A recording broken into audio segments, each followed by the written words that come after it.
नमस्कार, जय हिंद साथियों। मैं हूं Sunil Rathore. JLC IAS top 50 के ऑनलाइन प्लेटफॉर्म में एक बार फिर से मैं आप सभी लोगों का स्वागत करता हूं। जैसा कि दोस्तों ये हमारा ज्योग्राफी की जो सीरीज चल रही है, लास्ट ईयर के क्वेश्चंस जो पूछे गए हैं, तो ये हमारा अंतिम वीडियो होगा। अंतिम वीडियो भूगोल का, ठीक है, जो विश्व का भूगोल और भारत का भूगोल को लेकर हम जो चल रहे हैं, ये आपका अंतिम वीडियो होगा। इसमें बचे हुए क्वेश्चन का समावेशन किया गया है। तो हम आज ज्योग्राफी के सीरीज को फिनिश करते हुए कल आपके समक्ष एक पॉलिटी विषय के, राजनीति के विषय के प्रश्नों को लेकर समक्ष मौजूद होंगे। कुछ प्रश्नों की वहाँ भी चर्चा करेंगे। ऐसे सब्जेक्ट वाइज सब्जेक्ट हम एक एक सीरीज लेकर आएंगे और यहाँ पर चर्चा करेंगे। तो चलते हैं दोस्तों, बिना समय का जया किए सबसे पहले हम चर्चा करेंगे पहले प्रश्न की। और पहले प्रश्न के रूप में हमारे सामने है, टर्की के उत्तर में है, ठीक है। अब टर्की की राजधानी क्या है आपको पता होगा। टर्की की राजधानी इस्तांबुल है, ठीक है। टर्की की राजधानी क्या हो जाएगी आपकी, इस्तांबुल। साथ में आप देखेंगे कि टर्की का जो इस्तांबुल ये राजधानी जो बताई जा रही है, ये यूरोप वाला हिस्सा है, ठीक है। ये यूरोप महाद्वीप के अंतर्गत आता है टर्की का। तो यहाँ पर हम देखेंगे कि आखिर टर्की के उत्तर में जो सागर है, वह सागर और किन अन्य राष्ट्रों को टच करता है, ठीक है। तो जैसे कि हम देखेंगे, आपका ये वाला हिस्सा हो जाता है टर्की। देखना, टर्की का आप देखते हैं, उत्तर में तो बाद में आएंगे, लेकिन इस उत्तर की चर्चा करने से पहले हम देखेंगे कि टर्की वाला हिस्सा ये वाला आपका, जैसे कि आपका ये टर्की है, टर्की का कुछ हिस्सा जो यहाँ पर यूरोप पे लगा हुआ है। फिर आप ऊपर जाएंगे ऐसे घूमते हुए, ये पूरा हिस्सा आ जाता है, ठीक है। तो अब देखिएगा, ये तो आपका हो गया कौन सा, ये तुर्की या टर्की, जो भी आप कहना चाहें, ठीक है। टर्की के बाद आप देखेंगे यहाँ पर रोमानिया, बुल्गारिया, यूक्रेन। यहाँ पर आपका रोमानिया, बुल्गारिया, यूक्रेन, और इधर आ जाएगा आपका रशिया या रूस, ठीक है।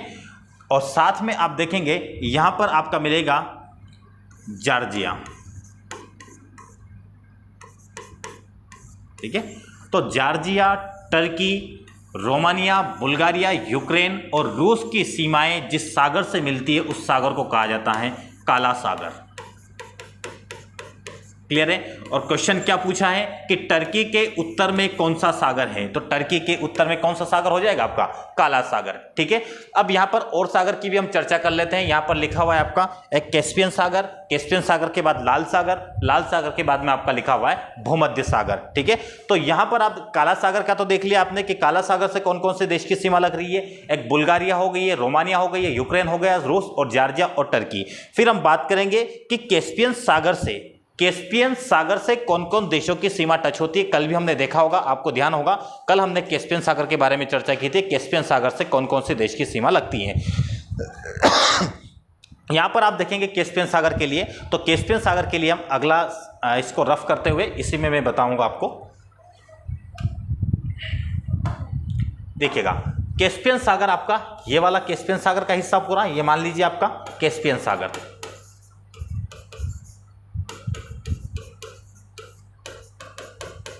जो कि विश्व की सबसे बड़ी खारे पानी की झील है। ऊपर हो जाएगा आपका कजाकिस्तान, क्लियर है। कजाकिस्तान के बाद आप नीचे की ओर बढ़ेंगे। कजाकिस्तान के बाद यदि आप पूर्वी क्षेत्र में नीचे की ओर बढ़ेंगे तो आपको मिलेगा तुर्कमेनिस्तान, ठीक है। कौन सा देश मिलेगा, तुर्कमेनिस्तान,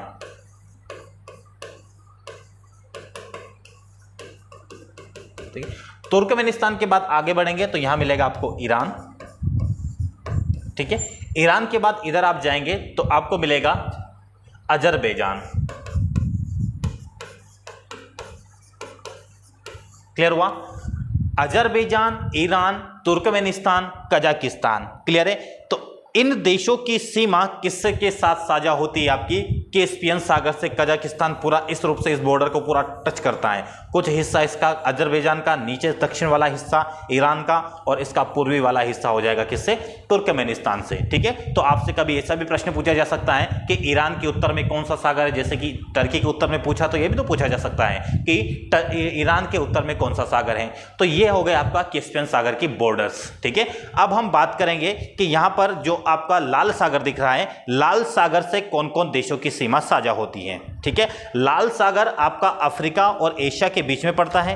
तो अफ्रीका एशिया के बीच में पड़ता है, तो उसमें कौन कौन से देशों की सीमा जो लाल सागर से टच होती है वो हम देखते हैं। ठीक है,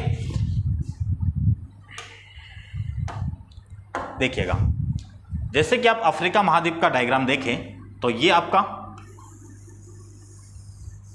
ये अफ्रीका वाला हिस्सा हो गया, यहां पर आपका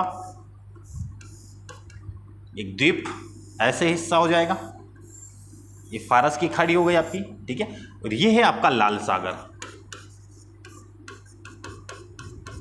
क्लियर है। अब लाल सागर जो आपको दिख रहा है, इस लाल सागर के पूर्व में देखेंगे तो आपको सऊदी अरब दिखेगा, सऊदी अरब। क्लियर है। सऊदी अरब का कौन सा हिस्सा हो गया आपका? सऊदी अरब पूर्वी सीमा निर्धारण करने वाला देश हो गया आपका सऊदी अरब। और यदि हम पश्चिमी सीमा की बात करें तो सबसे पहले मिलेगा आपको मिस्र, मिस्र के बाद मिलेगा आपको सूडान, मिस्र मिलेगा सबसे पहले यहां पर, फिर मिलेगा आपको सूडान, यहां पर मिलेगा छोटा सा राज्य आपको जिबूती। ठीक है, जिबूती के बाद में आपको इरिट्रिया भी देखने को मिलेगा। ठीक है, इरिट्रिया के बाद आपको इथियोपिया भी मिलेगा, इथियोपिया और सोमालिया। ठीक है, लेकिन सोमालिया की सीमा लाल सागर से बाहर आ जाती है, तो आप बात करेंगे यहां पर सीधा इरिट्रिया। ठीक है, जिबूती के पहले पड़ जाता है यहां पर आपका इरिट्रिया। ठीक है, मिस्र, सूडान, इरिट्रिया, जिबूती, फिर आपका यहां पर ये जो हिस्सा लग जाता है ये आता है आपका सोमालिया वाला। ठीक है, सोमालिया के अंदर आपका इथियोपिया पड़ता है, लेकिन इथियोपिया की बॉर्डर लाल सागर से टच नहीं होती है। तो ध्यान रखना आपको, मिस्र एक हो जाएगा, सूडान, इरिट्रिया, जिबूती और सऊदी अरब, इनकी सीमाएं किससे लगती है? आपकी लाल सागर से। क्लियर हुआ। ये लाल सागर को आपको पता होगा, यहाँ पर आपकी स्वेज नहर है, 1960 में इसको खोल दिया गया था। तो लाल सागर को भूमध्य सागर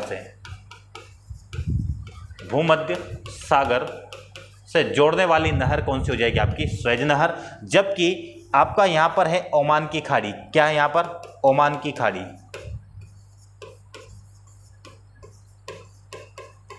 ओमान की खाड़ी को लाल सागर से जोड़ने वाली जो जलसंधि है, उस जलसंधि का नाम है, मैं यहां पे लिखूंगा उस जलसंधि का नाम, यहीं पे लिख देते हैं। इस जलसंधि का नाम है बाब उल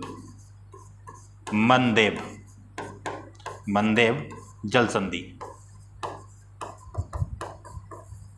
तो बाब उल मंदेब जलसंधि आपका किसके बीच में हो जाएगा? किसको जोड़ रहा है? ओमान की खाड़ी को किससे जोड़ रहा है? आपका लाल सागर से। जबकि आपका ओमान को जिबूती से अलग करता है, तो ये हो जाएगी आपकी बाब उल मंदेब जलसंधि। ठीक है, अब बात आती है आपकी भूमध्य सागर की। तो यह ऊपर आपका भूमध्य सागर है। अब भूमध्य सागर से कौन कौन से देश की सीमा लगती है, तो उनकी चर्चा हम कर लेते हैं। अफ्रीका के कौन कौन से देश है जिनकी सीमाएं भूमध्य सागर से लगती है? तो आप सुन लीजिएगा, सिर्फ मैं आपको नाम बतला रहा हूं। भूमध्य सागर से अफ्रीका के कौन कौन से देश की सीमा लगती है? सबसे पहले आता है मोरक्को का नाम, मोरक्को के बाद आता है आपका अल्जीरिया, फिर ट्यूनीशिया, फिर लीबिया के बाद में आपका आ जाता है मिस्र। ठीक है, तो अगर आप बात करें यहां पर ये जो मिस्र लिखा हुआ है आपका, तो यहीं पर हम चर्चा करते हैं। यहां पर आपका मिलेगा सबसे पहले मोरक्को के बाद आपका अल्जीरिया के बाद मिलेगा आपको अल्जीरिया के बाद आपको एक और लीबिया मिलेगा। ठीक है, यहीं पर आपका लीबिया भी है, और लीबिया के बाद आपको मिस्र मिलेगा। मिस्र के बाद एक छोटा सा देश है जो कि अल्जीरिया के बाद आता है, जिसका नाम है ट्यूनीशिया। अल्जीरिया के बाद ही छोटा सा देश आता है ट्यूनीशिया। ठीक है, तो मोरक्को, अल्जीरिया, ट्यूनीशिया, लीबिया और मिस्र, इसकी सीमा भूमध्य सागर से लगती है। ये आपके किसके हो गए? ये सारे देश हो गए आपके अफ्रीका महाद्वीप के। जबकि आप देखेंगे ऊपर किसका हिस्सा है? यहाँ पर ऊपर यूरोप वाला हिस्सा है। तो ऊपर यूरोप वाला हिस्सा है, तो यूरोप, और पता होगा आपको कि अटलांटिक महासागर से यदि भूमध्य सागर में आते हैं तो जिब्राल्टर जलसंधि को पार करते हुए आप भूमध्य सागर में प्रवेश करते हैं। इसलिए भूमध्य सागर का प्रवेश द्वार कहा जाता है जिब्राल्टर जलसंधि को। तो ठीक है, अब यूरोप के कौन कौन से देश है वो भी सुन लीजिए। यूरोप के इसमें प्रमुख देश जाएंगे। सबसे पहले आपको इटली तो क्लियर दिखेगा ही सही, तो इटली तो प्रमुख रूप से हो ही जाएगा। ठीक है, अन्य देशों के रूप में आप देखेंगे तो इसमें आ जाएगा आपका स्पेन आ जाएगा, फ्रांस आ जाएगा, इटली आ जाएगा, इटली के बाद में आपका ग्रीस आ जाएगा, ग्रीस के बाद में आपके कुछ और देश है, क्रोएशिया आ जाएगा। तो ऐसे प्रमुख देश है जिनकी सीमाएं यूरोप के देशों की सीमाएं भूमध्य सागर से लगती है। क्लियर है, तो हमने काफी विस्तार से इस प्रश्न की चर्चा कर ली है। इस प्रश्न का उत्तर हो जाएगा आपका काला सागर, जो कि तुर्की के उत्तर में है।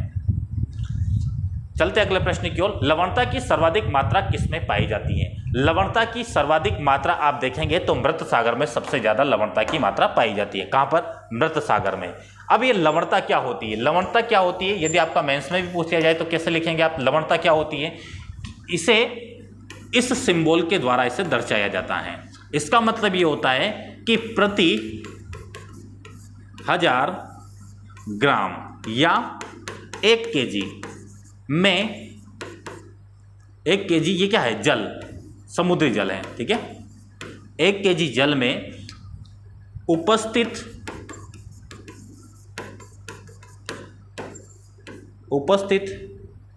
ग्राम में लवण की मात्रा, समझ गए कि प्रति 1000 ग्राम या 1 किलोग्राम जल में उपस्थित ग्राम में लवण की मात्रा को लवणता कहा जाता है, जिसे इस सिंबल के द्वारा रिप्रेजेंट किया जाता है। तो ये ध्यान रखना आप लोगों को। तो ये सबसे ज्यादा लवणता कहां पे पाई जाती है? आपकी मृत सागर में, तो ध्यान रखना है, ठीक है। बढ़ते अगले प्रश्न की ओर। निम्न में से कौन सी राजधानी डेन्यूब पर स्थित है? ठीक है, यहां पर पूछा जा रहा है निम्न में से कौन सी राजधानी डेन्यूब पर स्थित है। तो डेन्यूब नदी तो आपको पता ही होगा, जर्मनी से निकलती है, ठीक है। जर्मनी से लगभग ये कई राजधानियों से होकर गुजरती है, उसमें से हमें देखना है कि निम्न में से किस राजधानी से होकर नहीं गुजरती है। तो इसका आंसर क्या हो जाएगा आपका? आंसर में आने से पहले हम सबकी कौन किसकी राजधानी है वो देख लेते हैं। सबसे पहले लिखा हुआ है बेलग्रेड। ये बेलग्रेड किसकी राजधानी हो जाएगी? आपकी सर्बिया की, ठीक है। किसकी राजधानी हो जाएगी ये? बेलग्रेड किसकी राजधानी है? सर्बिया, ठीक है। सर्बिया की राजधानी बेलग्रेड। फिर आप बात करेंगे तो बुडापेस्ट किसकी राजधानी है? ठीक है, बुडापेस्ट हो जाएगी हंगरी की राजधानी। तो बुडापेस्ट हो गई किसकी? हंगरी की राजधानी। फिर बात करेंगे रोम किसकी राजधानी हो जाएगी? आपकी इटली की राजधानी। और अंततः आप देखेंगे वीना किसकी राजधानी हो जाएगी? ऑस्ट्रिया की, ना कि ऑस्ट्रेलिया, ऑस्ट्रिया की, ठीक है। तो ये इन देशों की राजधानी है। ऐसे मैच द कॉलम में भी क्वेश्चन आ सकता है। तो आपको पता है कि इटली से डेन्यूब नदी का कोई संबंध ही नहीं है। डेन्यूब नदी इटली में प्रवाहित ही नहीं होती है। इटली में तो एक पो नदी प्रवाहित होती है, जिसे इटली की गंगा कहा जाता है, जिसे रोम की गंगा या इटली की गंगा कहा जाता है। पो नदी जो कि इटली में प्रवाहित होती है, जबकि आपकी डेन्यूब नदी सर्बिया से होकर आती है, हंगरी से होकर आती है और ऑस्ट्रिया से भी होकर आती है। तो बेलग्रेड भी अवस्थित है, बुडापेस्ट भी अवस्थित है, वीना भी डेन्यूब नदी के किनारे अवस्थित है। तो इसका आंसर हो जाएगा आपका रोम, जहां पर डेन्यूब नदी अवस्थित नहीं है। और ये डेन्यूब नदी कहां पर अपना मुहाना बनाती है? मुहाना कहां पर बनाती है? ये मुहाना बनाती है आपकी काला सागर में। क्लियर हुआ? काला सागर में मुहाना बनाती है। और कहां से उद्गमित होती है? तो जर्मनी से उद्गमित होती है। जर्मनी से उद्गमित होती हुई कई राज्यों में प्रवाहित होती हुई ये मुहाना बना लेती है काला सागर में, ठीक है। तो ध्यान रखना आपको, रोम इसके किनारे अवस्थित नहीं है। बढ़ते अगले प्रश्न की ओर। अगला प्रश्न होगा, डेल्टा का निर्माण उन स्थान पर होता है जहां निम्नलिखित नहीं होते हैं, ठीक है। कौन सी स्थिति नहीं होगी वहां पर डेल्टा का निर्माण होता है? मतलब कहां पर होगा? क्या कहा है उनने कि डेल्टा का निर्माण उन स्थान पर होता है जहां पर चट्टाने नहीं हो, ज्वार भाटा नहीं हो, तेज हवाएं नहीं हो, गहरा समुद्र नहीं हो। क्या नहीं होगा तब डेल्टा का निर्माण होगा? तो ध्यान रखना, चट्टान का डेल्टा के निर्माण में कोई प्रभाव नहीं पड़ेगा। तो ये तो डेल्टा के निर्माण के लिए होना चाहिए, ठीक है।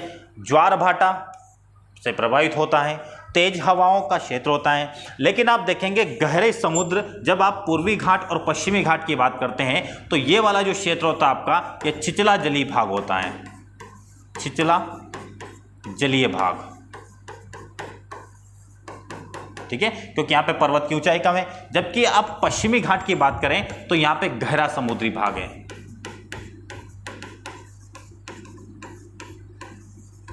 इसलिए नदियां सीधे पश्चिमी की ओर बहने वाली जो भी नदियां हैं सीधे समुद्र में जाकर मिल जाती हैं, जबकि पूर्व की ओर प्रवाहित होने वाली नदियां वितरिका का निर्माण करते हुए डेल्टा का निर्माण करती हैं। इसलिए कहते हैं कि छिछले जलीय भाग एक आवश्यक दशा है डेल्टा के निर्माण के लिए, जबकि गहरा समुद्री भाग डेल्टा के निर्माण के लिए एक आवश्यक दशा नहीं मानी जाती है। तो इसका आंसर हो जाएगा आपका गहरा समुद्र, जो कि डेल्टा के निर्माण के लिए आवश्यक दशा नहीं होती है, ठीक है।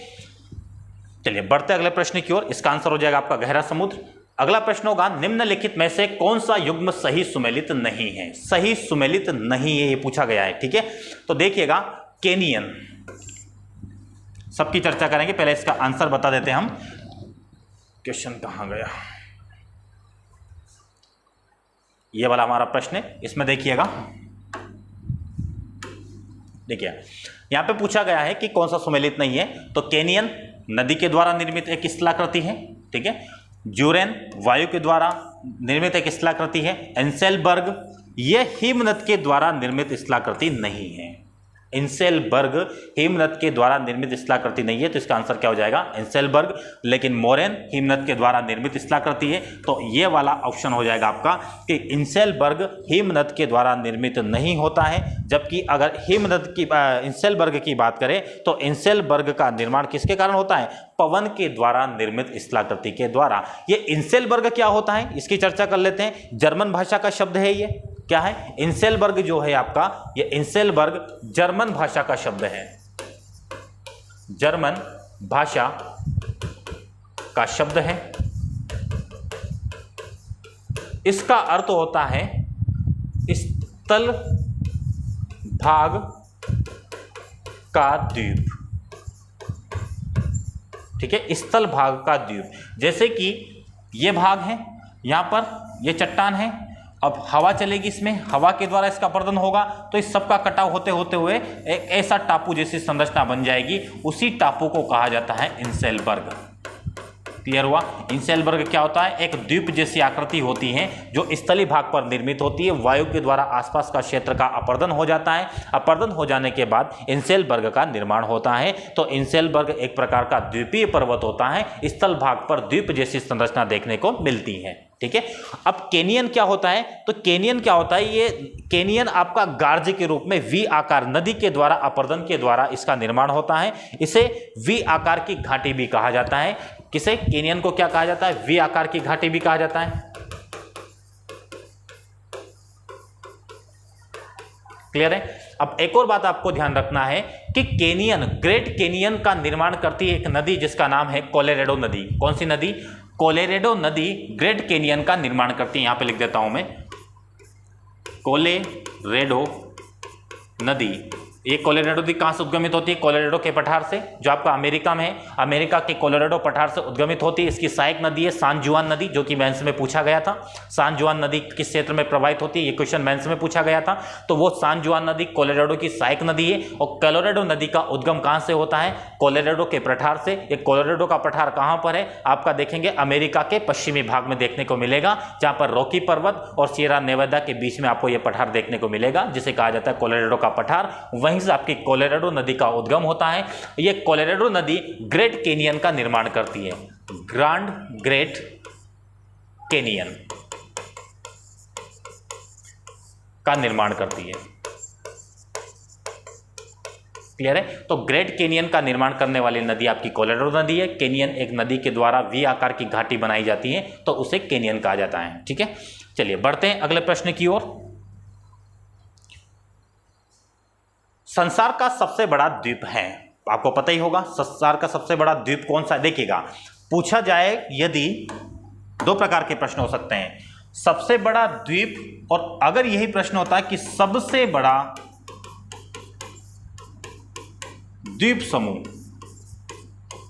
तब आंसर बदल जाता। सबसे बड़ा द्वीप, तो सबसे बड़ा द्वीप है आपका ग्रीनलैंड, जिसकी राजधानी क्या हो जाएगी, नुक, ठीक है। सबसे बड़ा द्वीप है आपका ग्रीनलैंड, जिसकी राजधानी हो जाएगी नुक। और यदि आपसे पूछा जाए सबसे बड़ा द्वीप समूह कौन सा है, तो आपका हो जाएगा, इसमें लिखा नहीं है, इंडोनेशिया। इंडोनेशिया, इंडोनेशिया सबसे बड़ा द्वीप समूह है। और यदि पूछा जाए कि सबसे बड़ा द्वीप कौन सा है, तो सबसे बड़ा द्वीप हो जाएगा आपका ग्रीनलैंड। क्लियर हुआ। तो सबसे बड़ा द्वीप हो गया ग्रीनलैंड, और ग्रीनलैंड सबसे बड़ा द्वीप हो गया। तो फिर आप ये बताइएगा कि ग्रीनलैंड पर किसका अधिकार है। ग्रीनलैंड पर डेनमार्क का अधिकार है। ध्यान रखिएगा, डेनमार्क का अधिकार। पूछा जा सकता है कि ग्रीनलैंड पर किस देश का अधिकार है, तो डेनमार्क का अधिकार है, जिसकी राजधानी नुक है। और यह किस महाद्वीप के अंतर्गत आता है, ग्रीनलैंड आपका दक्षिण अमेरिकी महाद्वीप के अंतर्गत आता है। और इस दक्षिण अमेरिकी महाद्वीप के अंतर्गत ग्रीनलैंड एक सबसे बड़ा नदी द्वीप है, जो विश्व का भी सबसे बड़ा द्वीप होता है। और यही ग्रीनलैंड डेविस जलसंधि के माध्यम से कनाडा के बैफिन आइलैंड से अलग होता है, ठीक है। डेविस, बीच में डेविस जलसंधि है, जो विश्व की सबसे बड़ी जलसंधि मानी जाती है। उसका नाम क्या है, डेविस जलसंधि। और यह डेविस जल संधि ग्रीनलैंड को बेफिन आइलैंड से, कौन सा आइलैंड है, बेफिन द्वीप है, और बेफिन द्वीप को किससे अलग कर रहा है, ग्रीनलैंड से। जब इन दोनों को एक दूसरे से अलग कर रहे थे, फिर जोड़ने का काम किसको करती, जोड़ती किसको है, तो ये जोड़ती है बेफिन की खाड़ी को लेब्राडोर सागर से जोड़ती है,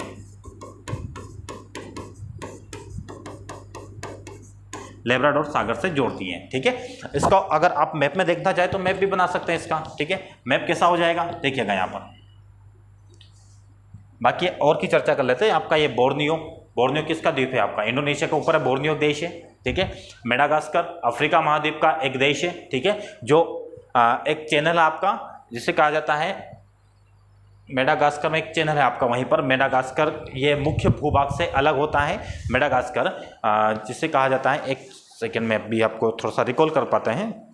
एक मेडागास्कर इसमें है आपका मोजाम्बिक चैनल के माध्यम से मेडागास्कर अलग होता है। और न्यू गिनी आपका आ जाएगा, ऑस्ट्रेलिया के करीब है ये। इंडोनेशिया के पूर्वी भाग में आप देखेंगे तो न्यू गिनी देखने को मिल जाएगा। ठीक है, देखिएगा यहाँ पर जैसे कि आपका ये वाला अमेरिका वाला हिस्सा है। ठीक है, अमेरिका में यहाँ पर आपका ग्रीनलैंड है, यहीं पर आपका डेविस जल संधि है, यहाँ पर आपका बेफिन की खाड़ी है, ये आपका लेब्राडोर सागर है। ठीक है, और यहाँ पर आपका बेफिन आइलैंड है, ये बेफिन आइलैंड को ग्रीनलैंड आइलैंड से अलग करती है, जबकि इस जलीय भाग को इस जलीय भाग से आपस में जोड़ती है। इसी को कहा जाता है डेविस जल संधि। क्लियर हुआ, तो ध्यान रखिएगा। बढ़ते अब अगले प्रश्न की ओर। इसका आंसर आप समझ गए होंगे, ग्रीनलैंड हो जाएगा। अगला प्रश्न है, डियागो गार्सिका कहां पर स्थित है। देखिएगा, डियागो गार्सिका मेनली ये आता है आपका मालदीव का क्षेत्र है, मालदीव का एक द्वीप है ये। किसका, मालदीव का। ठीक है, तो जब मालदीव हमें पता है कि ये मालदीव आपका हिंद महासागर में है, तो डियागो गार्सिका भी कहां हो जाएगा आपका, हिंद महासागर में। ठीक है, तो सिंपल सा आंसर हो जाएगा इसका, हिंद महासागर। किस नदी पर विश्व का सबसे बड़ा नदी द्वीप स्थित है, तो आपकी ब्रह्मपुत्र नदी जब आप नॉर्थ ईस्ट देखेंगे भारत का, नॉर्थ ईस्ट में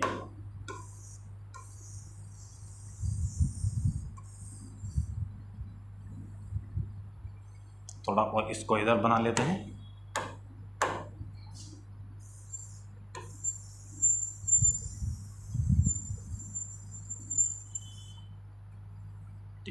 जब आपकी ब्रह्मपुत्र नदी अरुणाचल प्रदेश में प्रवेश करती है, तो इससे लोहित नदी, ठीक है, लोहित नदी आकर मिलती है, दिबांग नदी आकर मिलती है, दिहांग नदी आकर मिलती है, तो इसका नाम ब्रह्मपुत्र हो जाता है असम में ही, अरुणाचल प्रदेश में ही। फिर अरुणाचल प्रदेश से आगे बढ़ती हुई ये बांग्लादेश में जाती है। ठीक है, अब यहाँ पर इससे एक नदी आकर मिलती है जिसका नाम है सुब्रनसिरी, और एक ऊपर से आती है आपकी धनसिरी। तो यहीं पर एक द्वीप निर्मित है असम में जिसे कहा जाता है माजुली द्वीप।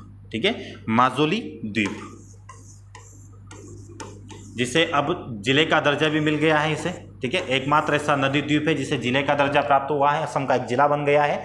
तो माजुली द्वीप ब्रह्मपुत्र नदी पर स्थित है। किन नदियों के संगम पर, सुब्रनसिरी, धनसिरी तथा धनसिरी और सुब्रनसिरी। कौन कौन सी नदियां, एक होती है आपकी धनसिरी और एक होता आपका सुब्रनसिरी।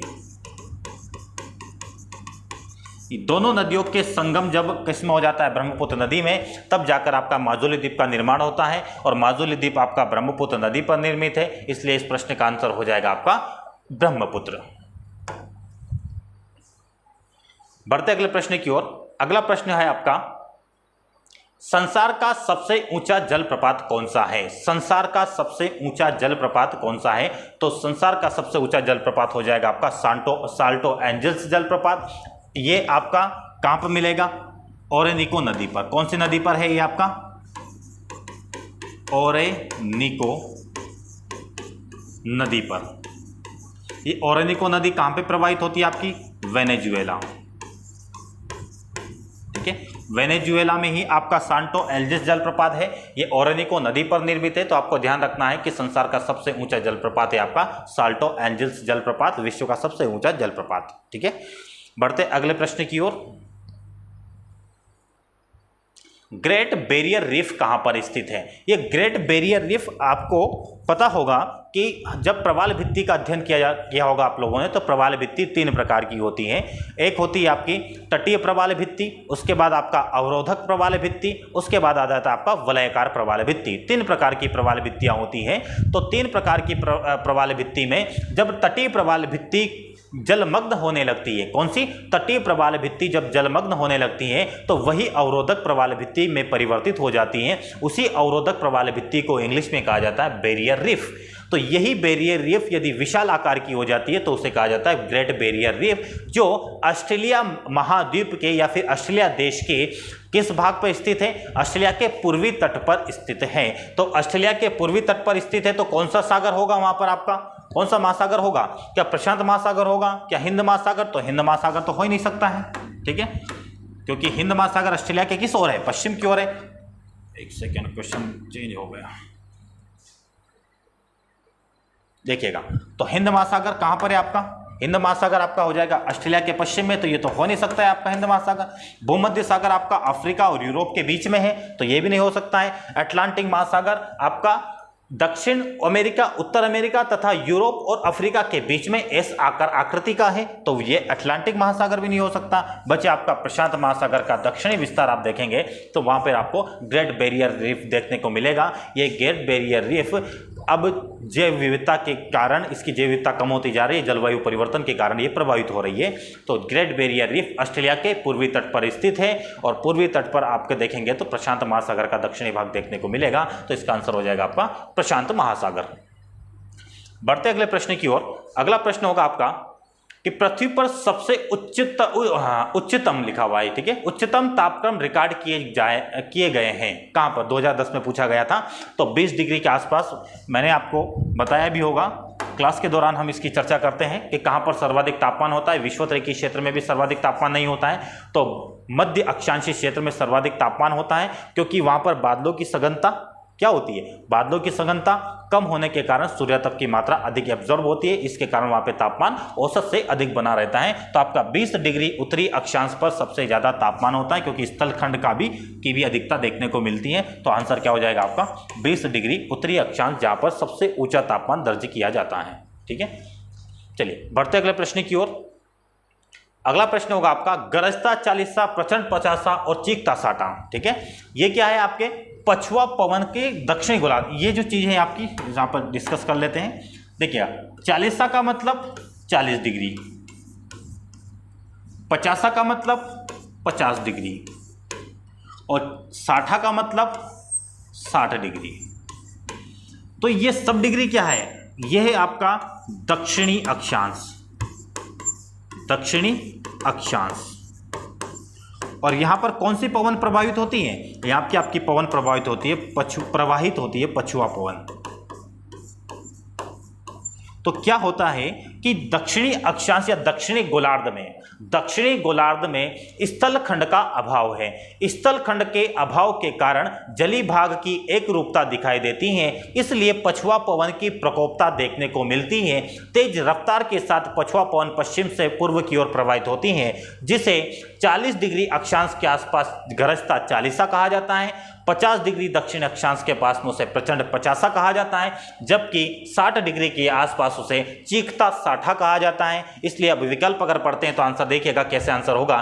समुद्री तूफान है, दक्षिणी गोलार्ध में पश्चिमी पवने हैं, उत्तरी गोलार्ध में पश्चिमी पवने हैं, प्रशांत महासागर की धाराएं। तो आप समझ पा रहे होंगे, आंसर कर देंगे अब कि दक्षिणी अक्षांश लिखा तो दक्षिणी गोलार्ध, और दक्षिणी गोलार्ध में पछुआ पवन मतलब पश्चिम से पूर्व की ओर चलने वाली, तो इसे पछुआ को पश्चिमी पवन भी कहा जाता है। तो आपका आंसर आ जाएगा दक्षिणी गोलार्ध में पछुआ पवने या पश्चिमी पवने को गरजता 40, प्रचंड 50, चीखता 60 के नाम से जाना जाता है। क्लियर हुआ? बढ़ते अगले प्रश्न की ओर। इसका आंसर हो जाएगा आपका दक्षिण गोलार्ध में पश्चिमी पवने या फिर हो जाएगा आपका पछुआ पवने।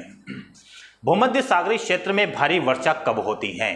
अब देखिएगा, मैं एक छोटा सा डायग्राम बनाऊंगा यहाँ पर, उस आधार पर आपको ये जलवायु प्रदेश से संबंधित क्वेश्चन है, काफी बड़ा टॉपिक होता है जलवायु प्रदेश वाला। मैं आपको सारगर्भित रूप से यहाँ पे डायग्राम के माध्यम से समझाना चाहूंगा कि भूमध्य सागरीय क्षेत्र कहाँ पर होता है। तो इस प्रकार का एक डायग्राम होता है। ये हमने एक उत्तरी गोलार्ध ले लिया, ठीक है। ये होगा आपका 0 डिग्री, ये हो जाएगा आपका 10 डिग्री, ये हो जाएगा आपका 30 डिग्री, ये हो जाएगा आपका 45 डिग्री, ये हो जाएगा आपका 60 डिग्री, ये हो जाएगा आपका 90 डिग्री। ठीक है, तो ये होता है आपका विषुवतरेखीय क्षेत्र। विषुवतरेखीय ये मानसूनी जलवायु। ठीक है, ये चीनी तुल्य हो जाएगी। ये आपकी लोरेंशिया, ये आपकी हो जाएगी साइबेरिया, ये हो जाएगी आपकी स्टेपी, ये हो जाएगी आपकी सवाना, यहां पर हो जाएगा आपका मरुस्थलीय, ये हो जाएगा आपका भूमध्य सागरीय, ये हो जाएगा आपका ब्रिटिश तुल्य, और ये हो जाएगा आपका टुंड्रा जलवायु। तो ये कुल मिलाकर आपके कितने जलवायु प्रदेश हो गए? कुल मिलाकर आपके हो गए 9, 2, 11 जलवायु प्रदेश हो गए हैं। तो आप देखिएगा भूमध्य सागरीय क्षेत्र पूछा है, तो ये महाद्वीप के किस भाग में है? पश्चिमी भाग में। तो महाद्वीप के पश्चिमी भाग में विस्तार क्या है? 30 डिग्री से 45 डिग्री के मध्य महाद्वीप के पश्चिमी भाग में भूमध्य सागरीय जलवायु पाई जाती है। इस भूमध्य सागरीय जलवायु में शीत ऋतु में आपकी वर्षा होती है। कौन सी ऋतु में? शीत ऋतु में यहाँ पर वर्षा होती है, क्योंकि जब शीत ऋतु में आप देखते हैं तो यहाँ पे लो प्रेशर बन जाता है, तो इधर से आपकी हवाएं आती है शीत ऋतु के समय, तो यहाँ पर आपको देखने को मिलेगा कि शीत ऋतु में यहाँ पर वर्षा का प्रमुख कारण है। ठीक है, बाकी हम आगे चलते हैं अगले प्रश्न की ओर। हेलोफाइट अच्छी वृद्धि करते हैं। ये क्षारीय मृदा में हेलोफाइट्स अच्छी वृद्धि करते एक प्रकार के पादप हैं। तो एक प्रकार के पादप होने के कारण ये कहां गए?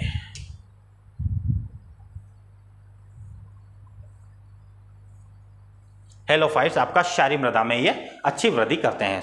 बढ़ते अगले प्रश्न की ओर। अगला प्रश्न होगा आपका, निम्नलिखित में से किस प्रदेश में पिग्मी पाए जाते हैं? पिग्मी एक प्रकार की प्रजाति है, एक प्रकार की प्रजाति है। पिग्मी छोटे कद के होते हैं, या छोटे कद के इंसान जैसे ही प्रवृत्ति होती है। मतलब इंसान क्या, पिग्मी जो पक्षी टाइप का होता है, पक्षी तो एकदम 2 पैरों पर खड़ा रहता है, पिग्मी छोटे कद का होता है। तो पिग्मी कहाँ पर पाए जाते हैं? तो आपको आंसर मिल जाएगा विषुवतरेखीय क्षेत्र में ये पिग्मी पाए जाते हैं, जो कि आपका अफ्रीका के रीजन के तटीय क्षेत्रों में भी देखने को मिल जाएगा। ठीक है, कौन सा देश तंबाकू उत्पादन में विश्व में प्रथम स्थान पर है? तो चाइना में सबसे ज्यादा क्या होता है? आपका उत्पादन सबसे ज्यादा होता है। दूसरे नंबर पर हमारा भारत आ जाता है, तीसरे नंबर पर आपका ब्राजील आता है, फिर चौथे नंबर पर आपका USA आता है। ठीक है, तो ध्यान रखना आपको। फर्स्ट नंबर पर कौन हो गया? आपका चाइना। एक सेकेंड, फर्स्ट नंबर पर आपका चाइना हो जाएगा।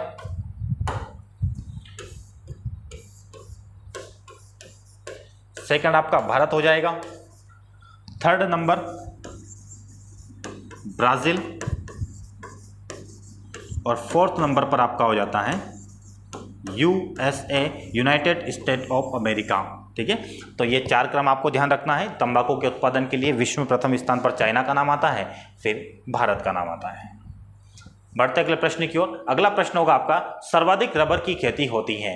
तो सर्वाधिक रबर की खेती आपको भारत में देखने को मिलेगी। ठीक है, सर्वाधिक रबर की खेती कहां पर होती है? भारत में होती है। वैसे ये रबर की खेती जो होती है विषुवतरेखीय क्षेत्र में होती है, उष्णकटिबंधीय विषुवतरेखीय क्षेत्र में, जहां पर वर्षा की मात्रा सबसे ज्यादा होती है। तो रबर एक प्रकार की किस प्रकार की वनस्पति है? ये विषुवतरेखीय उष्णकटिबंधीय क्षेत्र की वनस्पति है, लेकिन भारत में इसका काफी ज्यादा उत्पादन होता है। अमेजन और जायरे नदी बेसिन में भी काफी ज्यादा मात्रा में इसका उत्पादन होता है। ठीक है, लेकिन ये जायरे लिखा हुआ है, बस अमेजन में होती है रबर की सबसे ज्यादा पैदावार, लेकिन जायरे भी लिखा हो तो हमने सबसे बेस्ट विकल्प भारत को चुना है। ठीक है, बढ़ते अगले प्रश्न की ओर। एक मिनट, ये देख लीजिएगा आप, टेस्ट सीरीज चल रही है और अब ये पूरी तरह से तैयार हो चुकी है।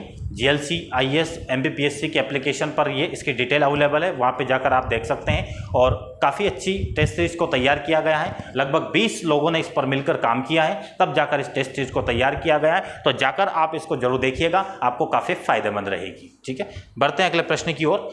अगला प्रश्न होगा, सबसे अधिक चाय का निर्यात कौन सा देश करता है? तो सबसे अधिक चाय का निर्यात करता है आपका केन्या। ठीक है, तो ध्यान रखना आपको ये भी।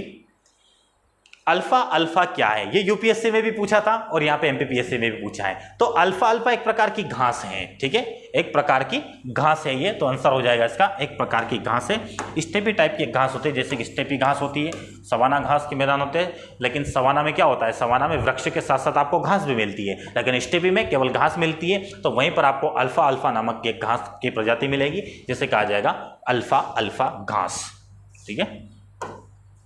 बढ़ते अगले प्रश्न की ओर। अगला प्रश्न है, कत्था बनाने के लिए किसका प्रयोग किया जाता है। कल चर्चा किए थे इसका, तो इसका खेर का उपयोग किया जाता है, खेर किससे कत्था बनाया जाता है, ठीक है, तो आपको ये ध्यान रखना है। बढ़ते अगले प्रश्न की ओर। अगला प्रश्न आपका विटीकल्चर किसे कहा जाता है, ठीक है, विटीकल्चर किसे कहा जाता है, बताइएगा इसका आंसर। अंगूर उत्पादन को कहा जाता है, वनों का संरक्षण को कहा जाता है, गन्ने के उत्पादन को कहा जाता है, या कृषि की आदिम प्रकृति है। तो इसका आंसर हो जाएगा आपका अंगूर के उत्पादन के लिए विटीकल्चर का प्रयोग किया जाता है। अब आपको मैं कई सारे ऐसे कृषि से संबंधित कई सारे कल्चर्स हैं, उनके बारे में हम चर्चा कर लेते हैं, जिसके अंतर्गत हम कृषि वाले चैप्टर में इस चीज़ों को देखते हैं, ठीक है।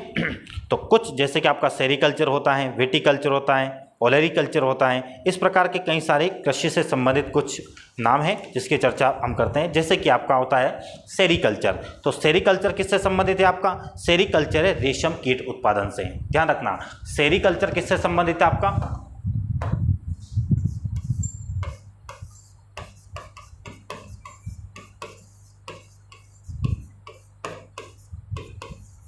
रेशम उत्पादन, ठीक है।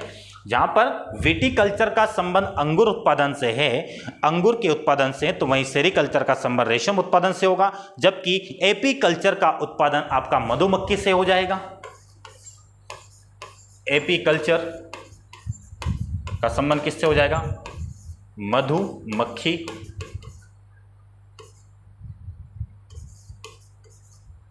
मधुमक्खी के उत्पादन मतलब शहद उत्पादन, आप जानते, मधुमक्खी का उत्पादन मतलब शहद उत्पादन का संबंध किससे हो जाएगा, एपीकल्चर से। फिर आएगा आपका फ्लोरिकल्चर, फ्लोरिकल्चर का मतलब किससे हो जाएगा, फूलों के उत्पादन से। फिर आपका हो जाएगा वर्मिकल्चर, वर्मिकल्चर तो आपको पता ही है केंचुओं के, तो एक हो जाएगा आपका फ्लोरिकल्चर, ये फूलों के उत्पादन से।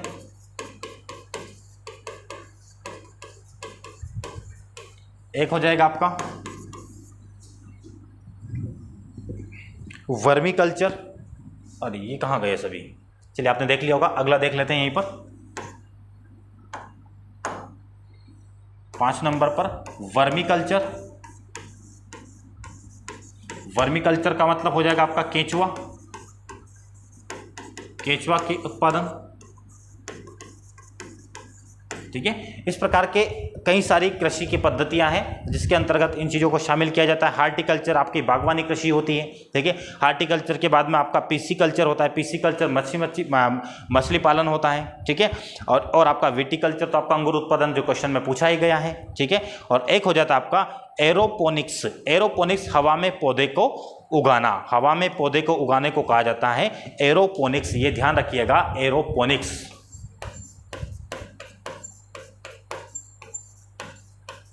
ठीक है। इसका क्या होता है, हवा में पौधों को उगाना, ठीक है, उसे कहा जाता है एरोपोनिक्स, क्लियर है, एरोपोनिक्स। बढ़ते अगले प्रश्न की ओर, इसका आंसर हो जाएगा आपका अंगूर उत्पादन।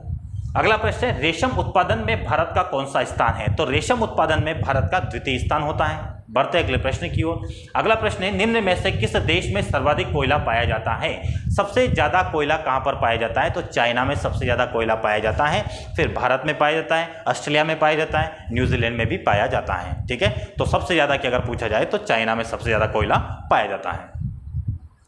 निम्नलिखित में से कौन सा विकल्प अन्य से भिन्न है, ठीक है। अब ध्यान रखिएगा, हेमेटाइट,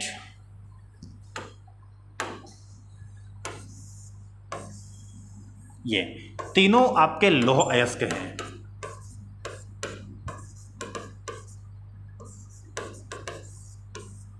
लौह अयस्क के प्रकार। एक और होता है जो इसमें नहीं लिखा हुआ है, उसका नाम होता है सिडेराइट। क्या होता है, सिडेराइट, ठीक है। सबसे अच्छा प्रकार का कोयला लोहा इसको होता है मैग्नेटाइट, उसके बाद में दूसरे नंबर पर हेमेटाइट, तीसरे नंबर पर लिमोनाइट, चौथे नंबर पर सिडेराइट। ठीक है, तो पूछा क्या गया है कि विकल्प अन्य से भिन्न है, तो बॉक्साइट क्या है, एल्यूमिनियम का अयस्क है, जबकि लोहा अयस्क कौन कौन से हो जाएंगे आपका मैग्नेटाइट, हेमेटाइट, लिमोनाइट, सिडेराइट। तो सिंपल सा आंसर हो जाएगा इसके बॉक्साइट। अब आपको यह ध्यान रखना होगा कि किसमें लोहे की मात्रा सबसे ज्यादा होगी, तो सबसे ज्यादा लोहे के अंश की मात्रा होती है मैग्नेटाइट में, उसके बाद में हेमेटाइट में, फिर होती है आपकी लिमोनाइट में, फिर सिडेराइट में। तो आंसर इसका हो जाएगा आपका बॉक्साइट, जो कि आपका एल्यूमिनियम का अयस्क है। बढ़ते अगले प्रश्न की ओर। बॉक्साइट लिखा हुआ है, बॉक्साइट किसकी कच्ची धातु है, मतलब किसका एक रॉ मटेरियल का काम करता है, तो एल्यूमिनियम का। अभी कहा कि एल्यूमिनियम का बॉक्साइट का अयस्क क्या, एल्यूमिनियम। ठीक है, तो एल्यूमिनियम से बॉक्साइट की प्राप्ति हो जाती है। रास तनुरा तेल शोधनशाला आपका कहां पर है, सऊदी अरब में। ठीक है, काफी अच्छा क्वेश्चन पूछा गया था, तो ये सऊदी अरब में आपका क्या है, रास तनुरा तेल शोधनशाला। ठीक है,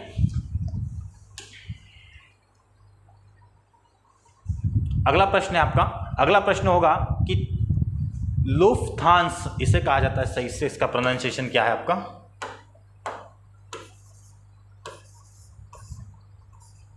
लुफ्थहांस। ठीक है, लुफ्थांस किस देश की विमान सेवा है, किस देश की विमान सेवा है, तो ये हो जाएगी आपकी फ्रांस की, एक सेकेंड, लुफ्थहांस किसकी हो जाएगी आपकी, जर्मनी की एक विमान सेवा हो जाएगी। ठीक है, अन्य देश की भी विमान सेवा के नाम अगर आप जानना चाहें तो अन्य देश की विमान सेवा क्या हो जाएगी, जैसे कि आप भारत की बात करें तो भारत की कौन सी विमान सेवा कौन सी है, एयर इंडिया। ठीक है, भारत की एयर इंडिया है। तो अन्य देशों की हम बात करें तो अन्य देशों की और कौन सी हो जाएगी, जैसे कि यहाँ पे बात करना, यहाँ पे विकल्प में दिया हुआ है फ्रांस का पूछा गया है, तो फ्रांस की क्या हो जाएगी आपकी, जिसको अगर पता है तो कमेंट बॉक्स में जरूर बताइएगा। ठीक है, जैसे कि आपका इसमें हो जाएगा नीदरलैंड का KLM रॉयल डच, फिर हो जाएगा आपका पाकिस्तान का पाकिस्तान इंटरनेशनल। ठीक है, फिर आपका नेपाल का हो जाएगा रॉयल नेपाल एयरलाइंस हो जाएगा। फिर आपका बात करें कनाडा का तो एयर कनाडा हो जाता है, फिनलैंड का फिन एयर हो जाता है। ठीक है, तो लुफ्थहांस किस देश की विमान सेवा है, तो जर्मनी की विमान सेवा है, क्योंकि यह उस समय काफ़ी विवादित रही थी, इसलिए लुफ्थहांस का क्वेश्चन पूछा था। ऐसा नहीं कि हमें सभी देशों का याद रखना है, तो आपको सिर्फ ये लुफ्थहांस के बारे में जानकारी रखिएगा, कभी भी रिपीट हो सकता है क्वेश्चन। तो लुफ्थहांस किसकी हो जाएगी विमान सेवा, आपकी जर्मनी का। निम्न में से कौन सा एक बंदरगाह विश्व के कॉफी बंदरगाह के नाम से जाना जाता है, तो देखिएगा ये दोनों शहर जो आपको दिख रहे हैं, वैसे तो तीनों शहर, ये तीन शहर जो आपको देखने को मिल रहे हैं, ये तीनों किसके शहर हैं, ब्राजील के। ठीक है, जबकि ब्यूनस आयर्स आपकी किसकी कैपिटल हो जाएगी, अर्जेंटीना की राजधानी क्या हो जाएगी आपकी, ब्यूनस आयर्स। और ब्राजील की क्या है, ब्राजीलिया, कैपिटल हो जाएगी। अब पूछा जा रहा है कि सबसे बड़ा कॉफी बंदरगाह कौन सा है, सबसे बड़ा कॉफी बंदरगाह कौन सा है। ओह, ये क्या हो गया, एक सेकंड रुकिएगा।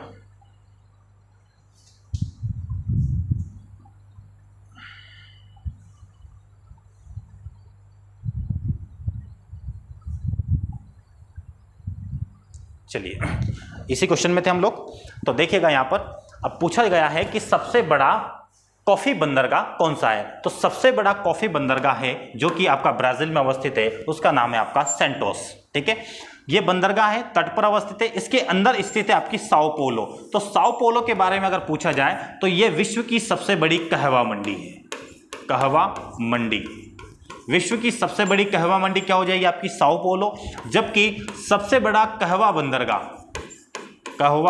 बंदरगाह या कॉफी बंदरगाह कौन सा हो जाएगा आपका, सेंटोस। तो कहवा मंडी सबसे बड़ी विश्व की साओ पोलो, और सेंटोस हो जाएगा आपका कहवा बंदरगाह। ठीक है, बाकी रियो डी जेनेरियो की काफी प्रसिद्ध शहर है, ब्राजील का ही, ये भी तट पर अवस्थित है, जहां पर ओलंपिक हो चुके हैं। ठीक है, चलिए बढ़ते अगले प्रश्न की ओर। सामान्य वर्षा वाले क्षेत्र को जोड़ने वाली रेखा कही जाती है। अब देखिएगा यहाँ पे चार नाम दिए गए हैं, चारों के बारे में हम चर्चा करते हैं, चारों का मतलब क्या होता है। ठीक है, लिखा हुआ है आइसोबार, तो इसे कहा जाता है समदाब रेखा, समान दाब वाले बिंदुओं को मिलाने वाली रेखा समदाब रेखा कहलाती है। आइसोहाइट जो होती है आपकी, ये समान या समान वर्षा रेखा, ठीक है, समान वर्षा रेखा को कहा जाता है आइसोहाइट। आइसोथर्म होता है समताप रेखा, समान तापमान वाले बिंदुओं को मिलाने वाली रेखा होती है समताप रेखा, जबकि आइसोहेलाइन होती है आपकी समान लवणता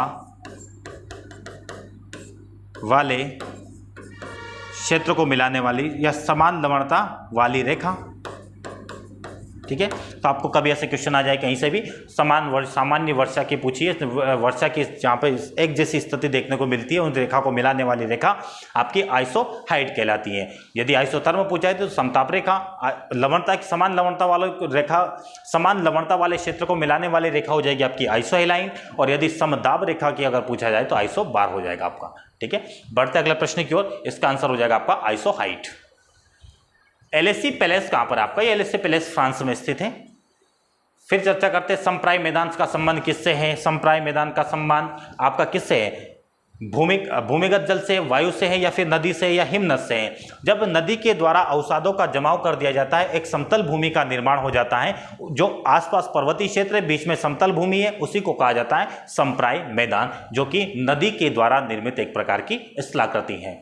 सुमेलित करना है पहाड़ी कोरबा, जशपुर, बेगा, मंडला, मारिया पाता, ये मारिया नहीं, ये भारिया है, ठीक है। ये क्या हो जाएगा आपका?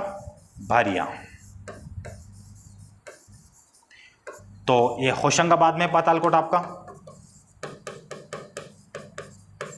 ठीक है। तो ये सुमेलित मैंने कर ही दिया है इसको, ठीक है। ये क्वेश्चन सुमेलित हुआ नहीं आएगा, सुमेलित करना पड़ेगा आपको, नीचे कोट रहेंगे, कोट के माध्यम से आपको मिलाना पड़ेगा। जैसे कि पहाड़ी कोरबा आपके बिहार के जशपुर में होता है, सॉरी जशपुर आपका कहाँ पे है? आंध्र प्रदेश में, देखिएगा थोड़ा सा। जशपुर पहाड़ी कोरबा, बेगा आपका मंडला में मिलेगा, भारिया आपको पातालकोट होशंगाबाद में, और आपका उत्तर मध्य प्रदेश में जो आपका मुरैना, ग्वालियर, शिवपुरी, ठीक है, भिंड, जहाँ शिवपुरी भी हो जाएगा आपका, श्योपुर हो जाएगा, वहाँ पर आपको सहरिया जनजाति मिलेगी। और ये शहरी जनजाति मध्य प्रदेश की 3 प्रमुख पिछड़ी जनजातियों में से एक है। जैसे कि आपकी भारिया हो जाती है, कोरकू हो जाती है, तो ये सहरिया क्या आपकी विशेष पिछड़ी जनजाति है मध्य प्रदेश में, जो कि ग्वालियर वाले क्षेत्र के आसपास रहती है, ठीक है। तो इसका सुमेलित तो है, पूरा सुमेलित हो गया है, ठीक है। इसका मतलब इसको सुमेलित करने की आवश्यकता है नहीं। अगला प्रश्न भी देखिएगा, छिंदवाड़ा में भारिया, अभी कहा था पातालकोट, तो पातालकोट आपका क्या हो जाएगा? भारिया, सॉरी मैंने होशंगाबाद कहा था, सॉरी वहां पे थोड़ा सा करेक्शन कर लीजिएगा आप लोग, होशंगाबाद नहीं, छिंदवाड़ा में आपका पातालकोट, जहां पर सबसे ज्यादा घनत्व पाया जाता है किसका? भारिया जनजाति का। मंडला में गोंड है, झाबुआ में आपको भिल मिल जाएगा, शिवपुरी में आपको सहरिया मिल जाएगा, जिसकी चर्चा हम कर चुके हैं। अगला प्रश्न देखते हैं, निम्न में से कौन सी नदी डेल्टा नहीं बनाती? कई बार हम चर्चा कर चुके हैं, तो सीधा सा आंसर हो जाएगा इसका नर्मदा नदी, क्योंकि ये भ्रंश घाटी में पश्चिम की ओर प्रवाहित होती है, वहां पर समुद्र का गहरा भाग होता है, इसलिए सीधा समुद्र में जाकर वो जल मिल जाता है, इसलिए इसे कहा जाएगा कि नर्मदा नदी डेल्टा का निर्माण नहीं करती है। सही जोड़ी बनाइए, नीचे दिए गए कोड को सही उत्तर चुनना है, ठीक है। ये भी मैंने मैच कर दिया है। आपका हीराकुंड परियोजना ओडिशा में, हल्दिया रिफाइनरी जो प्रयोगशाला है वो आपका रिफाइनरी जो सेंटर है आपका पश्चिम बंगाल में, तारापुर परमाणु केंद्र आपका महाराष्ट्र में, और कुद्रेमुख पहाड़ी आपका कर्नाटक में है। और इसी कुद्रेमुख पहाड़ी पर आपका बाबा बुदान की पहाड़ी भी है, बाबा बुदान की पहाड़ी पर कुद्रेमुख पहाड़ी है, ठीक है। तो ये आपके कर्नाटक में हो जाएगी, जहाँ पर धारवाड़ क्रम की चट्टानें पाई जाएगी। तारापुर परमाणु संयंत्र आपका महाराष्ट्र में है, ठीक है। और हल्दिया पश्चिम बंगाल, हीराकुंड आपका हो जाएगा ओडिशा। पता है आपको हीराकुंड कौन सी नदी पर है? नदी का आपको नाम पता होगा, महानदी पर, ठीक है। हीराकुंड कहाँ पर है आपका? महानदी पर निर्मित है। ये भारत का सबसे लंबा डैम है, ठीक है, सबसे लंबा बांध है, तो ये भी चीज आपको ध्यान रखना है यहाँ पर, ठीक है। बढ़ते अगले प्रश्न की ओर। अगला प्रश्न होगा आपका, खनिजों के भंडार की प्रचुरता और संबंधित जिलों को सुमेलित कीजिए। हीरा पन्ना में होता है, लोहेस का आपका बस्तर दुर्ग में होता है, जबकि बॉक्साइट आपका सरगुजा रायगढ़ बिलासपुर में होता है, कोयला आपका सीधी, ये सीधी है, ठीक है, सीधी शहडोल छिंदवाड़ा बैतूल में होता है। तो चारों मैंने सुमेलित कर दिए गए हैं, तो आपसे सुमेलित करना पूछा जाएगा। तो दिल्ली, मुंबई, कोलकाता, चेन्नई को, मतलब ये क्या आ गया है अगला क्वेश्चन। खनिजों के भंडार में हीरा आपका पन्ना में हो जाता है, लोहेस का आपका बस्तर में, बॉक्साइट आपका सरगुजा रायगढ़ बिलासपुर में, और कोयला आपका क्या हो जाएगा? सीधी शहडोल में, ठीक है। बढ़ते अगले प्रश्न की ओर। भारत की स्वर्णम चतुर्भुज योजना, ठीक है, किसका बारे में पूछा जा रहा है? भारत की स्वर्णिम चतुर्भुज योजना। तो स्वर्णिम चतुर्भुज योजना के अंतर्गत किन किन शहरों को शामिल किया गया है? तो पहले विकल्प में आप देख रहे हैं, उत्तर में आपका दिल्ली होता है, दक्षिण में आपका चेन्नई है, पूर्व में आपका कोलकाता है और पश्चिम में आपका मुंबई है। तो दिल्ली, मुंबई और कोलकाता, चेन्नई को आपस में जोड़ने का काम करने वाली जो स्वर्णिम चतुर्भुज योजना है, इसे 4 लेन के द्वारा इसको आपस में जोड़े जाने की योजना थी। और इस योजना के बारे में आपको कुछ डिटेल बता देना चाहता हूं कि इसमें आपको ध्यान रखना है क्या क्या क्या मेन बातें आपको ध्यान रखनी है। ठीक है, देखिएगा, स्वर्णिम चतुर्भुज योजना जो है आपका, ये राष्ट्रीय राजमार्ग विकास प्राधिकरण के द्वारा संचालित है। ठीक है, और इस राष्ट्रीय राजमार्ग द्वारा, ये राष्ट्रीय राजमार्ग विकास परियोजना NHDP, ठीक है, नेशनल हाईवे डेवलपमेंट प्रोजेक्ट के तहत इसका निर्माण किया जा रहा है। इसमें एक और परियोजना चल रही है जिसमें पूर्व से पश्चिम को जोड़ा जाता है और उत्तर से दक्षिण को जोड़ने का प्लान किया जा रहा है। और साथ में स्वर्णिम चतुर्भुज योजना को प्रारंभ करते हुए 4 से 6 लेन वाले सड़क मार्ग को जोड़ने की योजना है। और इसमें 5,846 किलोमीटर 5,000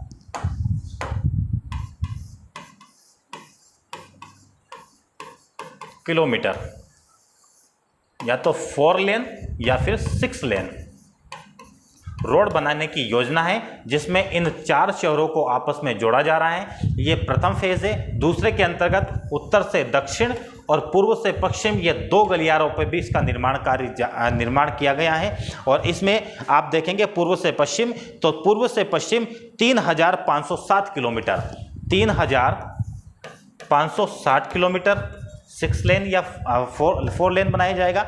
जबकि उत्तर से दक्षिण की बात करें तो 3,806 किलोमीटर 3,806 किलोमीटर उत्तर से दक्षिण की ओर बनाया जाएगा, मतलब बना दिया गया है। स्वर्णिम परियोजना, ये स्वर्णिम चतुर्भुज परियोजना है।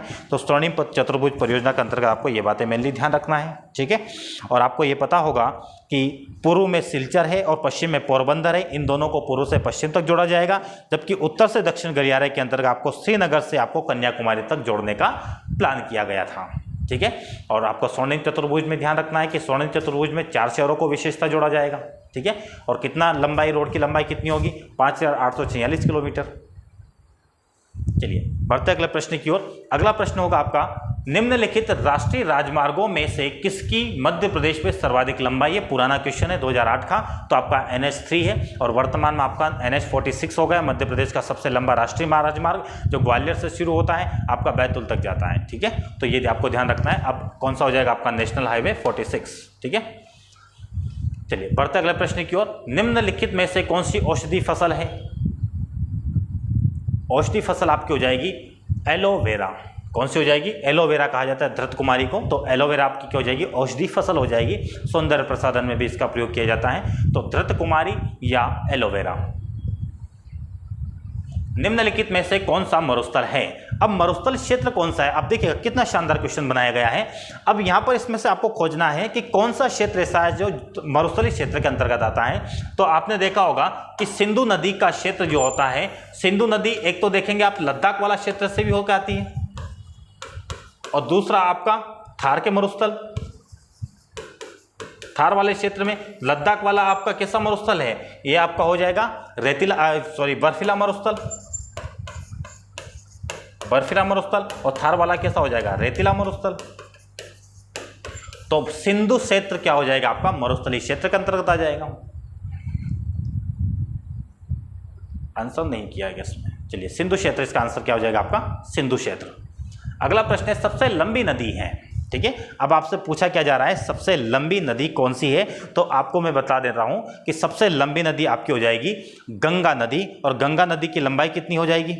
गंगा नदी की लंबाई आप देखेंगे तो गंगा नदी की लंबाई आपकी टोटल, आपको ब्रह्मपुत्र की, गंगा की, गोदावरी, सिंधु की सबकी लंबाई पता होना चाहिए, तब जाकर इसको। और एक और क्वेश्चन कैसा बन सकता है कि प्रायद्वीपीय नदी का क्रम क्या है? तो प्रायद्वीपीय नदी का क्रम भी देखेंगे। तो सबसे पहले तो हम देखते हैं कि आखिर ये गंगा नदी की कुल लंबाई कितनी है। तो गंगा नदी 2525 किलोमीटर, कुल लंबाई इसकी कितनी है? 2525 किलोमीटर गंगा नदी की लंबाई। 25 किलोमीटर किसकी लंबाई हो जाएगी? आपकी गंगा की। ठीक है, फिर आपसे पूछा जाए कि ब्रह्मपुत्र की लंबाई कितनी है फिर। ठीक है, ब्रह्मपुत्र की लंबाई आप देखेंगे तो इसकी हो जाएगी 2900 किलोमीटर। लेकिन देखिएगा, प्रश्न एमपीपीएससी ने पूछा है, हो सकता है भारत के संदर्भ में पूछा है, तब आंसर क्या बताया उसने, गंगा। अगर ओवरऑल पूरे विश्व की पूछते तो सबसे बड़ी नदी कौन सी हो जाती है आपकी, ब्रह्मपुत्र विकल्प के हिसाब से, तो ब्रह्मपुत्र नदी की लंबाई सबसे ज्यादा हो जाती।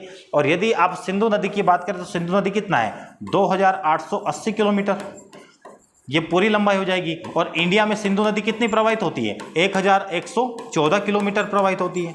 तो 1114 किलोमीटर सिंधु की लंबाई भारत में है, तो ये गंगा से छोटी है। गोदावरी की लंबाई आप बात करेंगे तो गोदावरी की लंबाई कितनी हो जाएगी, गोदावरी की लंबाई हो जाएगी आपकी 1465 किलोमीटर, ठीक है, 1465 किलोमीटर गोदावरी की लंबाई, जबकि ब्रह्मपुत्र की लंबाई आपकी 2900 किलोमीटर। इसलिए हम कहेंगे कि ब्रह्मपुत्र की भारत में लंबाई 914 किलोमीटर है, बस कितना है, 914 किलोमीटर, ठीक है, इन इंडिया। तो जब 914 किलोमीटर ब्रह्मपुत्र की लंबाई भारत में है तो ये गंगा से कम है, तो गंगा की ही सबसे ज़्यादा लंबाई भारत में हो जाएगी। तो हम कहेंगे सबसे लंबी नदी कौन सी हो जाएगी आपकी, गंगा नदी। और गंगा नदी आपको पता ही, हमने काफ़ी बार चर्चा की है, अलकनंदा और भागीरथी नदी के संगम के बाद गंगा नदी का नाम होता है, और ये गंगोत्री हिमनद से निकलती है। ये चीज़ आपको ध्यान रखना है। ब्रह्मपुत्र आपका कहाँ से निकलती है, ब्रह्मपुत्र नदी आपके मानसरोवर झील के सोनाख्याबाद से निकलती है, ठीक है। फिर आप गोदावरी नदी देखें तो गोदावरी नदी नासिक के महाबलेश्वर पर्वत से निकलती है। सिंधु नदी निकलती है आपकी मानसरोवर झील के सोनाख्याबाद से, जबकि ब्रह्मपुत्र निकलती है चेमांग ह्यूंगडुंग ग्लेशियर से, ठीक है। तो ध्यान रखना आपको चारों नदियों के बारे में। भारत की दक्षिणतम पर्वत श्रेणी 2018 का प्रश्न है। तो इलायची पहाड़ी है सबसे दक्षिण में, जिससे इलायची को इंग्लिश में क्या लिख दिया यहाँ पर, कार्डेमम।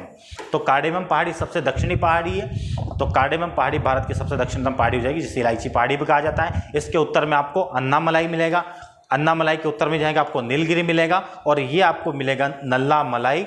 नल्लामलाई आपका किधर मिल जाएगा, तमिलनाडु क्षेत्र के ऊपर जाएंगे आंध्र प्रदेश में, नल्लामाला, वेलिकोंडा, पालकोंडा, ये 3 पर्वत श्रेणी आपकी आंध्र प्रदेश में, नल्लामाला, वेलिकोंडा, पालकोंडा, ठीक है। तो ये कहाँ मिल जाएगी आपको, आंध्र प्रदेश में, ठीक है। बाकी आपका कार्डेमम, अन्नामलाई, ये दोनों कहाँ पे मिलेगी आपको, केरल में दोनों। नीलगिरी आपका केरल, कर्नाटक और तमिलनाडु की सीमा पर अवस्थित है नीलगिरी, जिसकी सबसे ऊंची चोटी माउंट डोडा बेटा है। कौन सी, माउंट डोडा बेटा,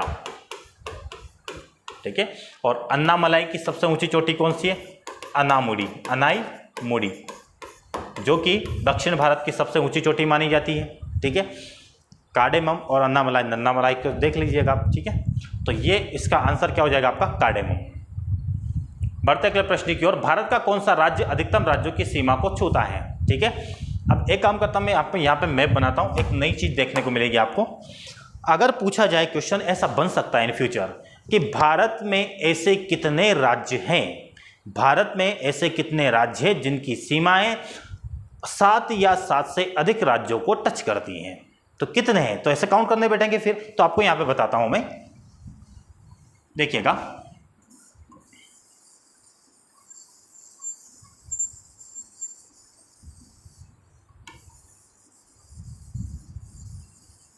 देखिएगा यहां पे देखते हैं, सबसे पहले हमारा एमपी।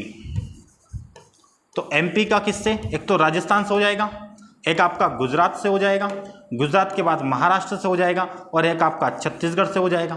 तो कितने राज्य हो गए, एक आपका ऊपर यूपी से हो जाएगा। तो 5 राज्यों से सीमा टच कर रही है किसकी, एमपी की। तो यहाँ पे हम लिख देते हैं 5 राज्य। कर्नाटक की बात करते हैं, ये आपका कर्नाटक है यहाँ पर। अब कर्नाटक की सीमा एक तो गोवा से हो जाएगी आपकी, एक महाराष्ट्र से हो जाएगी, महाराष्ट्र के बाद नीचे आपका केरल हो जाएगा, यहाँ पे तमिलनाडु हो जाएगा, ठीक है। तमिलनाडु के बाद यहाँ पे आपका आंध्र प्रदेश हो जाएगा। तो कितने राज्यों से, 1 2 3 4 5, यहाँ भी हो जाएगा आपका संख्या 5। आंध्र प्रदेश का देखते हैं, ये आपका आंध्र प्रदेश, नीचे आपका तमिलनाडु, इधर कर्नाटक, यहाँ पर आपका महाराष्ट्र, इसमें तेलंगाना आ जाएगा, ठीक है। ऊपर इधर आपका ओडिशा आ जाएगा। तो 1 2 3 4 5 राज्यों की सीमा आंध्र प्रदेश की। अब उत्तर प्रदेश की बात करते हैं, ठीक है। उत्तर प्रदेश की सीमाएं, सबसे पहले आपका यहाँ पे यूके, उत्तराखंड, हिमाचल प्रदेश से भी इसकी सीमा लगती है, ठीक है। कुछ बहुत कम सीमा लगती है हिमाचल प्रदेश से। तो उत्तराखंड, हिमाचल प्रदेश, यहाँ पर हो जाएगा आपका हरियाणा, हरियाणा के बाद आपका राजस्थान, राजस्थान के बाद एमपी, एमपी के बाद छत्तीसगढ़, छत्तीसगढ़ के बाद बिहार। कितने राज्य हो गए, 1 2 3 4 5 6 7। तो 7 राज्यों की सीमा साझा करता है आपका सॉरी 8 राज्य होना चाहिए। एक और राज्य कौन सा है इसमें, एक और राज्य हो जाएगा आपका झारखंड, ठीक है। बिहार, झारखंड, छत्तीसगढ़, एमपी, राजस्थान, हरियाणा, उत्तराखंड और एक हो जाएगा आपका हिमाचल प्रदेश। तो इतने राज्यों से सीमा साझा होती है किसकी, उत्तर प्रदेश की। तो उत्तर प्रदेश की सीमा कितने राज्यों से टच हो रही है, 8 राज्यों से। अब यहां पर आप देखिएगा, यहां पे लिखा हुआ आपका असम, असम की सीमा अरुणाचल प्रदेश से, यहां पर आपका नागालैंड से, मणिपुर से, मणिपुर के बाद मिजोरम से, मिजोरम के बाद आपका त्रिपुरा से, ठीक है, त्रिपुरा से लगती है, मेघालय से लगती है, मेघालय के बाद आप देखेंगे यहाँ पर आपका पश्चिम बंगाल आ जाता है, तो पश्चिम बंगाल से भी लगती है। तो देखिएगा 1 2 3 4 5 6 और 7 राज्यों से सीमा साझा करता है आपका असम। तो भारत में 2 राज्य ऐसे हैं, एक हो जाएगा आपका असम, दूसरा उत्तर प्रदेश, जिसकी सीमाएं 7 या 7 से अधिक राज्यों की सीमा को साझा करती हैं। तो 8 राज्यों को उत्तर प्रदेश की सीमा साझा करती है, जबकि 7 राज्यों की सीमा किसके साथ साझा होती है, असम के साथ साझा होती है। असम खुद 8वां राज्य हो जाता है, ठीक है। ये ध्यान रखना आपको, इसका आंसर हो जाएगा आपका क्या, उत्तर प्रदेश। चलिए, तो आज हमारा यहीं तक था। कुल प्रश्नों की संख्या 193 थी, ठीक है। अब ध्यान रखिएगा, इसमें 20-20 वाले क्वेश्चन रहे। तो हम जब सारे सब्जेक्ट हो जाएंगे तो सारे सब्जेक्ट के बाद हम 20-20 वाले पेपर को डिस्कस करेंगे, ठीक है। तो इसमें 20-20 वाले प्रश्नों को समावेशित नहीं किया है। तो 20-20 वाले प्रश्नों को मैं कब लेकर आऊँगा, जब सारे सब्जेक्ट का हम 1990 से लेकर 2019 तक के प्रश्नों का जब चर्चा कर लेंगे, तब एक वीडियो सीरीज में हम एक वीडियो के अंतर्गत हम 20-20 वाले पेपर को डिस्कस कर लेंगे। चलिए दोस्तों, बताइएगा आप लोगों को कैसा क्या लग रहा है वीडियो वगैरह। तो तब तक के लिए हम इजाज़त चाहेंगे और नमस्कार, जय हिंद,